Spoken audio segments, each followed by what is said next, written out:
सामान्यांच्या न्याय हक्कासाठी पाहत रहा फक्त दखनी स्वराज्य।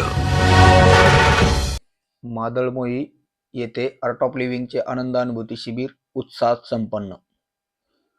मादळमोही येथे आर्ट ऑफ लिव्हिंगच्या वतीने आयोजित करण्यात आलेले आनंद अनुभूती शिबिर उत्साहपूर्ण वातावरणात यशस्वीरित्या संपन्न झाले। या शिबिरात गावातील युवक, महिला तसेच ज्येष्ठ नागरिकांनी मोठ्या संख्येने सहभाग नोंदवला। शिबिरासाठी मुख्य प्रशिक्षक म्हणून श्री माऊली दोबोले व श्री आजीनाथ गावडे उपस्थित होते। शिबिरात सहभागी नागरिकांना श्वसन प्रक्रिया, ध्यान, तणावमुक्त जीवनशैली, सकारात्मक विचारसरणी तसेच दैनंदिन जीवनात आनंद अनुभवण्याबाबत सखोल मार्गदर्शन करण्यात आले।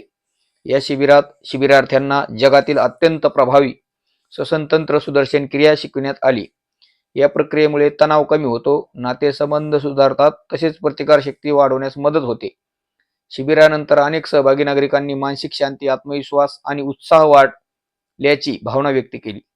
प्रत्येक सहभागीला वेगवेगळी उच्चस्तरीय अनुभूती मिळाल्याचेही त्यांनी सांगितले। शिबिराच्या यशस्वी आयोजनासाठी गणेश यादव, महादेव जगताप, अंगद मोहिते, संभाजी तळेकर, अर्जुन अण्णा गावडे, साईनाथ गावडे तसेच पवार सर यांनी मोलाचे योगदान दिले। पुढील आनंद अनुभूती शिबिर 19 फेब्रुवारी ते 23 फेब्रुवारी या दरम्यान होणार आहे। त्याच्यावरला नंबर सांगता येईल का? हां सांग। 4 E F राईट 1 8 6 8 6 8 5। गुरुदेव, मी अंबिका काजवे, मी एक ब्युटिशियन आहे। मला 12 तास उभं राहून काम करण्यामुळे माझ्या पाय दुखायचा हा प्रॉब्लेम सगळ्यात मोठा मेन माझा तो प्रॉब्लेम होता। त्यामुळं माझ्या मिस्टरांनी, हा माझा मोठा भाऊ आहे, ह्यांनी दोघांनी फोर्स केला आणि मी ह्या कोर्सला बसले।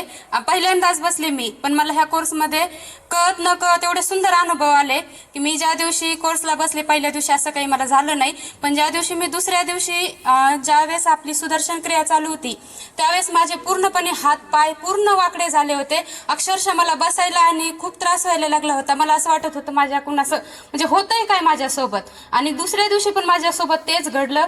अक्षरशः मला असं वाटलं नाही की श्वासात एवढी ताकद असू शकते, नाही का। आणि मला बसायला एवढा त्रास झाला की जेणेकरून माझ्या दादाने मला चेअर आणून दिली आणि मी त्यावर बसले। मला एवढा म्हणजे हे झालं, आणि घरी गेल्याच्या नंतर माझ्या पूर्ण गालावर असे चट्टे आले होते, पूर्ण दोन्ही साईडनी पांढरे चट्टे आले होते, इथं दोन्ही साईडनी पण चट्टे आले होते। आणि हा माझा रिअल अनुभव आहे। आणि पूर्ण माझ्या शरीरात जे चेहऱ्यात आहे ना असं काहीतरी चालल्यासारखं होत होतं। मी यांना सांगितलं की त्यांना फोन करून विचारा की काय झालंय मला नेमकं, नाही का, कशामुळे व्हायला लागलं, पण ते माझे मिस्टर म्हणले की त्यांनी काही तुला गोळ्या औषध नाही दिले की त्याचं इन्फेक्शन होऊ शकतं, नाही का, हे तुझ्या रक्तामध्ये काहीतरी झालेलं होतं आणि ते माझ्या शरीरातून बाहेर पडलं। की मला असं वाटलं की खरंच याच्यात खरंच किती ताकद आहे, नाही का, ह्या व्यायामामधून की आपल्याला खरंच काहीतरी भेटण्यासारखं खरंच खूप काही आहे। आणि मला असं वाटतंय की मीच नाही तर प्रत्येकाला त्याची गरज आहे आणि सगळ्यांनी करायलाच पाहिजे। आणि मी पण आज हा संकल्प करते की मीच पण पुढच्या वेळेस अजून ट्राय करेल आणि बऱ्याच महिलांना बसायचा प्रयत्न करेल। थँक्यू। सामान्यांच्या न्याय हक्कासाठी पाहत रहा फक्त दखनी स्वराज्य।